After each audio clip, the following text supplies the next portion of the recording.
Oi, um abraço, queridos irmãos que amam a palavra de Deus, alunos aí da nossa escola bíblica, a EBD, né? Escola Bíblica Dominical da nossa igreja Nova Vida em Bom Sucesso, mais uma aula. Sejam todos bem-vindos a esse conteúdo maravilhoso da palavra de Deus. Estamos no estudo panorâmico do Antigo Testamento, falando sobre a teologia das alianças. No vídeo passado eu falei sobre a aliança abraâmica e vou falar nesta aula sobre a aliança sinaítica, aliança mosaica ou velha aliança, alguns chamam até de pacto mosaico, por causa da figura importante de Moisés como líder chamado pelo Senhor para o estabelecimento dessa aliança de Deus com o povo de Israel, que vai se estender também.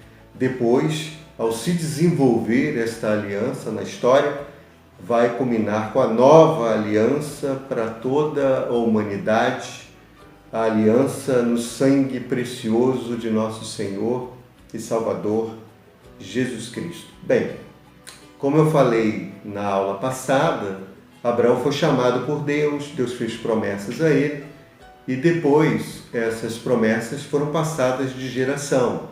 Seu filho Isaque, o seu neto Jacó, vai receber essas promessas, e um dos seus filhos, os filhos de Jacó, um deles vai se destacar, que é José, que é uma história conhecida. Ele vai ser vendido pelos seus irmãos e vai parar lá no Egito, e lá ele fica na casa de Potifar, tem aquele problema com a esposa de Potifar, que quer ter um relacionamento com ele, e ele recusa porque sabe que é errado e é pecado.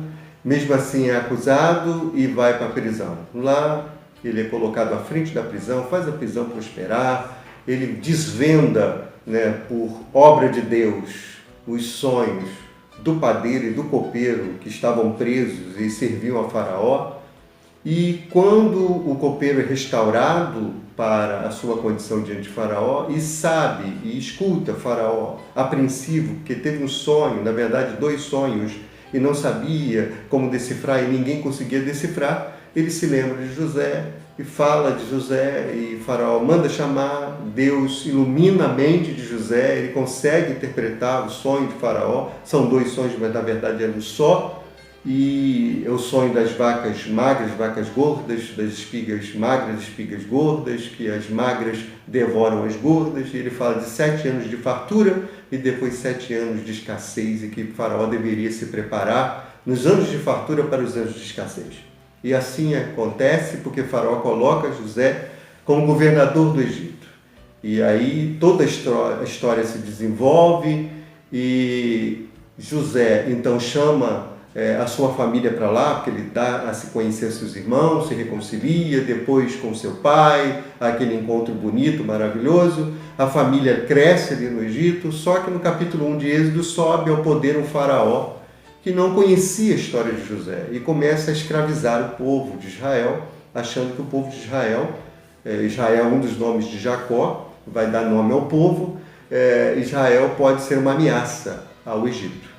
E assim Israel fica ali escravo, 400 anos, como prometido, como avisado, melhor, por Deus. Esses 400 anos, alguns acreditam que seria também 430. No capítulo 12 do livro do Êxodo, capítulo 12, o versículo 40, diz assim: ora, o tempo em que os filhos de Israel habitaram no Egito foi de 430 anos. Ora, aí eu fui ler a nota de rodapé aqui da Bíblia anotada, explica, 430 anos talvez corresponda ao número total de anos de escravidão no Egito, equivalendo aproximadamente aos 400 anos de Gênesis 15 e 13, e Atos 7, capítulo 7, versículo 6. Podem ser ainda a soma de 400 anos de escravidão, mais um período de 30 anos entre a última ratificação da aliança abraâmica.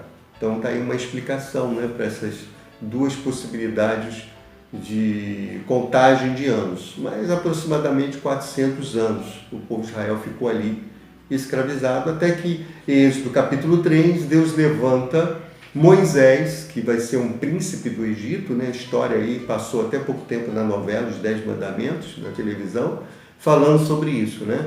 Ele é um hebreu que vai ser acolhido pela filha de Faraó e se torna príncipe do Egito, mas um dia, sabendo da sua identidade de hebreu, ele vê um egípcio maltratando o hebreu, bate, machuca, mata o egípcio, tem que fugir de lá, chega até as terras de Midian, se encontra com as filhas de Reuel, ou Jetro, e elas estão ali querendo tirar água do poço e tal, e tem os pastores que não deixam, ele vai e briga com os pastores, e aí vira o mocinho da história, e vai para a casa de Jetro, lá se casa com Zípora, e um dia ele está apacentando as ovelhas do rebanho do seu sogro, diante ali do monte Horebe, o monte Sinai, e ele então vê que um arbusto pega fogo e não se consome, é a sarça, ele vai ver o que é, e tem aquele famoso encontro em Êxodo capítulo 3, o encontro de Moisés com Deus. Deus se apresenta a ele como sendo o Deus de Abraão, o Deus de Isaque, o Deus de Jacó, e diz que ele vai ser o libertador, tem a missão de libertar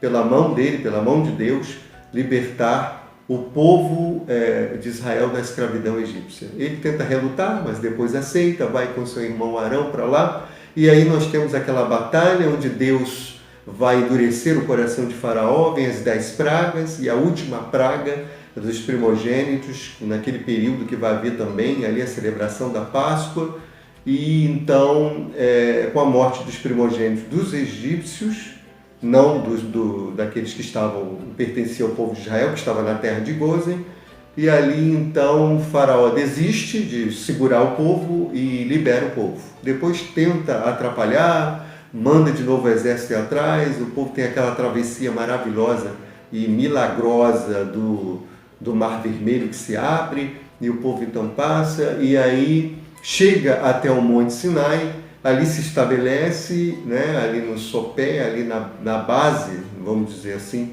do Monte Sinai, e ali Deus chama Moisés a subir para receber o decálogo, os 10 mandamentos. Isso vai ser muito importante para o estabelecimento da aliança, desse pacto sinaítico, pacto mosaico, aliança velha ou antiga aliança, que vai dar inclusive o nome do Antigo Testamento. É chamado Antigo Testamento ou Velho Testamento por causa desta aliança com o povo de Deus, com o povo que é chamado de Velha Aliança, né? Os 10 mandamentos, eu tenho um resumo aqui.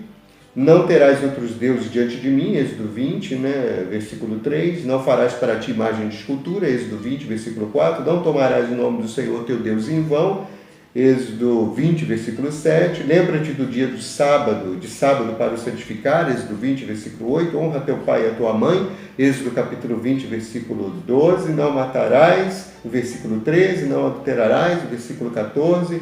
Não furtarás, Êxodo 20, 15. Não dirás falso testemunho, o versículo 16. E não cobiçarás, o versículo 17 do capítulo 20 do livro do Êxodo, né? Então, você tem um decálogo aí, os 10 mandamentos.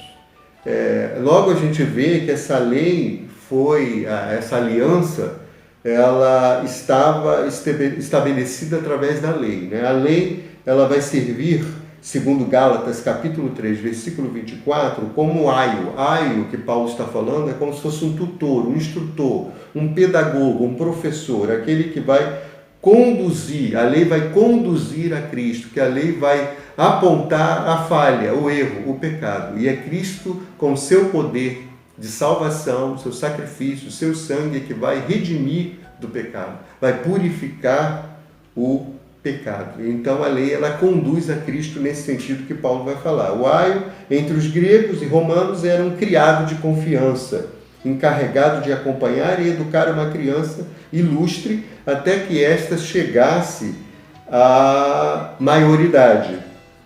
Assim é a lei, que como um pedagogo, como um professor, nos revelou a justiça de Deus, nos convenceu de nossa injustiça, nos ameaçou com o castigo divino, revelou-nos a futilidade de nossos esforços, né, ou de nos esforçarmos para ganhar a salvação, por meio de obras ou de boas obras, tudo isso até nos conduzir ao Salvador, que é Cristo, que é quem pode realmente salvar. Então, a lei exerce uma espécie de tutela, porque ela requer obediência. Mas a liberdade só podemos conseguir conquistá-la em Cristo Jesus. Cristo é a nossa liberdade. Se, pois, o Filho vos libertar, verdadeiramente sereis livres. Conhecereis a verdade e a verdade vos libertará. Né? A aliança mosaica ou sinaítica, ela explica como a nação de Israel deveria se organizar sob uma teocracia, que seria o governo de Deus. Né? Então, Êxodo capítulo 19, versículos 5 e 6, diz: agora, pois, se diligentemente ouvirdes a minha voz, diz o Senhor, e guardardes a minha aliança, então sereis a minha propriedade peculiar dentre todos os povos, porque toda a terra é minha. Vós me sereis reino de sacerdotes e nação santa. São estas as palavras que falarás aos filhos de Israel. O versículo 7 e 8 do capítulo 19 de Êxodo é a aceitação da aliança. Veio, pois, Moisés, chamou os anciãos do povo e expôs diante deles todas as palavras que o Senhor lhe havia ordenado. Então o povo respondeu a uma: tudo o que o Senhor falou, faremos. E Moisés relatou ao Senhor as palavras do povo. Então o povo aceita a proposta da aliança. Os capítulos 20 a 23, nós vamos ter o texto da aliança, o decálogo, que eu já fiz o resumo aqui, li, e o livro da aliança, que está exatamente em Êxodo capítulo 20, versículo 22, até o capítulo 23, versículo 33. Tá? Esse livro da aliança, ele vai detalhar o cumprimento do decálogo, dos 10 mandamentos. Tá? Êxodo capítulo 24, o versículo 7, Êxodo 24, versículo 7, tomou o livro da aliança e o leu ao povo, e eles disseram: tudo que falou o Senhor faremos e obedeceremos. Olha que coisa maravilhosa. O povo então aceita, é a ratificação da aliança. No capítulo 34 vai haver a renovação da aliança, que Moisés desce com as tábuas escritas, né, as tábuas de pedra com o decálogo, com os 10 mandamentos, que Deus moldou e escreveu, só que o povo havia pecado, aquela história que você sabe do bezerro de ouro que o povo fez, sendo que Moisés tinha morrido, não voltava, fez o bezerro de ouro, e ali Arão, inclusive irmão de Moisés, vai ajudar nesse trabalho. E aí o que acontece? Acontece que o povo peca, então Moisés, quando sabe daquilo que está acontecendo, Deus avisa: desce, porque o povo pecou. Ele desce, estava na companhia de Josué, e quando ele chega lá, ele fica realmente muito chateado, muito revoltado com aquela situação, porque Deus está estendendo a mão para fazer uma aliança e o povo pecou. Ele vai, arremessa as tábuas de pedra com os 10 mandamentos e a lei se quebra ali, né? As tábuas se quebram porque o povo não é digno de receber, segundo Moisés, e então ele vai, chama o povo que quer ainda pertencer ao Senhor, para que possa ser renovada a aliança. Bem, a aliança mosaica ofereceu à nação de Israel a oportunidade de ser o instrumento pelo qual Deus transmitiria seus propósitos redentores ao restante da humanidade. Tá bom? Eu vou ficar por aqui. No próximo vídeo a gente completa essa história tão fascinante da aliança mosaica. Um abraço.